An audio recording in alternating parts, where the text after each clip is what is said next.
It's been about a year since my original Kangee deck premiered with weird audio balancing and a fun new deck list. Despite years of barely any birds and bird cards being printed, the past year has been full of amazing birds, starting with Core 2020. Let's get into it.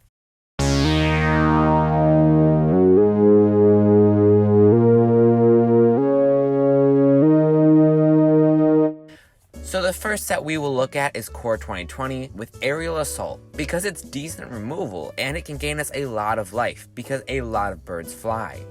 Plus, how could we not play this because the art, it's all birds.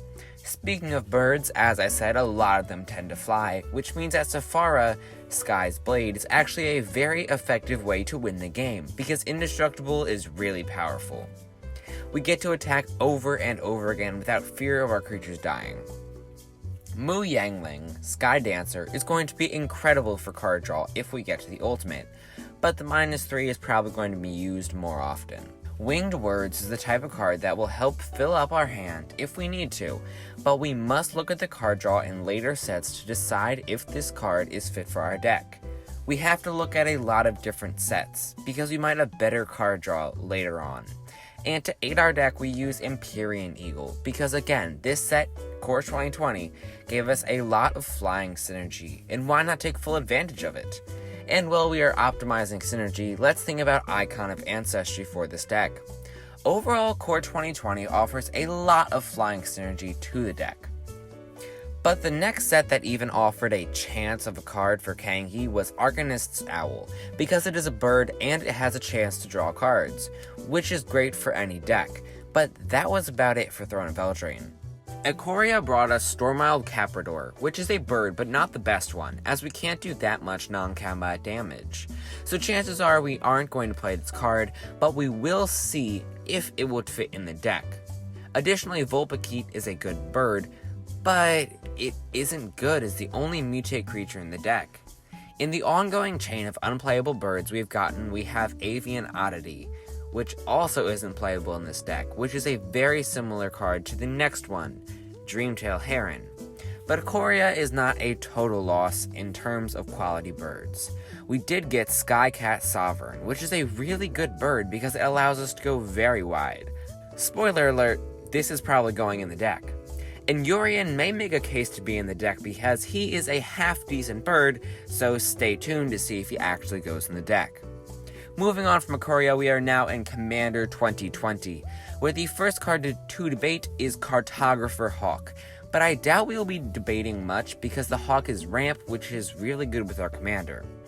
Then we have yet another mutate card, this one called Souvenir Snatcher, which is an awesome bird, but I will say right now it will not be going in the deck because it's only amazing when we have a whole bunch of mutate cards. But the best card we got from this set is Shabraz the Sky Shark, because it's a bird shark. This could be the worst card in the game, but I still want to play it. Now we are on to Core 2021, which happens to be, in my eyes, one of my favorite spoiler seasons ever. First up is Animal Sanctuary, which is an absolutely amazingly synergistic land because it will boost up our birds. Next up, Watcher of the Spheres is amazing in this deck as it is more of the ramp we want. When we have ramp like this, we can optimize our commander to boost up our board. So those are the cards that have been released in the past year, but the question is which ones are going to go in the deck. So let's go back to the beginning. Aerial Assault is the first card up on the chopping block, and I dare say it is actually a pretty good card. It's removal that gains a lot of life. For this card, we're going to take out the Jotun Owl Keeper because it is quite honestly just kept us from playing our commander at its peak potency. It's pretty slow actually. Both of these cards additionally are 3 mana. Next up is Safara Sky's Blade, which is definitely going into this deck because indestructible. Murder of Crows will be removed because it's frankly unimpressive. It's an overpriced 4/4 with a lackluster death trigger. Mu Yangling is going to be very versatile in the deck, and it can take the spot of Oshitai's command in the deck. The command is in here to be versatile, to draw cards, and to maybe counter a creature. But quite honestly, it seems as though Mu can do better things for 1 less mana. Winged Words is now up on our editing docket, and this card seems like it may actually be valuable. But is it our best card advantage?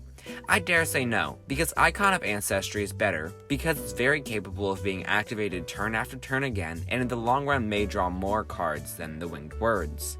I would put this card into the deck over the card Sawtooth Loon, because the Loon doesn't draw cards at all. It allows us to better choose our hand, but that's not card advantage, unfortunately. Arcanist's Owl can be good, but we can't abuse the ETB trigger, so it isn't worth a slot in the deck, because at best, it's just a 3/3 that draws us a single card. We've talked about so many Ikoria cards that are bad, but the one that was decent was Skycat Sovereign, which is a pretty good mana sink.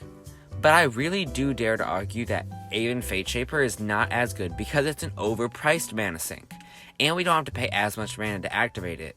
And Yorion is also not going to go in the deck because we aren't going to be able to use it properly because of... Wait, hold up. My script says, because of the United States. I'm leaving that in. As we keep moving through, Commander 2020 has the ramp present in Cartographer's Hawk, which can take the place of another ramp piece, because birds give us more value in the deck. Commander Sphere is great normally because of the card draw, but this bird is just better. And then we have the Bird Shark. No doubt it's going in. Why? Because it's a bird shark. What other reasons do we need? Skullclamp will be leaving, which probably seems odd, but we actually have a very good reason for this. This deck is about Kangee pumping up birds, meaning that we really are not capable of abusing Skullclamp like we want to. One island will additionally be removed for an Animal Sanctuary, because Animal Sanctuary has a whole lot more synergy than a boring old land. The final Core 2021 card is Watcher of the Spheres. This card is ramped because of flying discounts. Unbreakable Formation can leave this deck. This is because the card honestly isn't that great. We want to tap out a lot of turns when we cast Kangee, or we recast, or we want to be playing as many birds as possible. And typically I haven't been leaving up 3 mana. That's a lot of mana to leave up. So those are all the changes we are making pre-Jumpstart. If you want to see what the deck list looks like, you can look at it in the description below. Swiftfoot Boots and Mirror Entity are also both great in this deck if you're looking for even more upgrades. Those cards were not released in the past year, but still make the cut.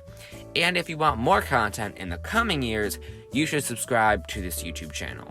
Also, I just created my first ever Instagram account, which is linked below, so you should go follow that, because that'll be amazing.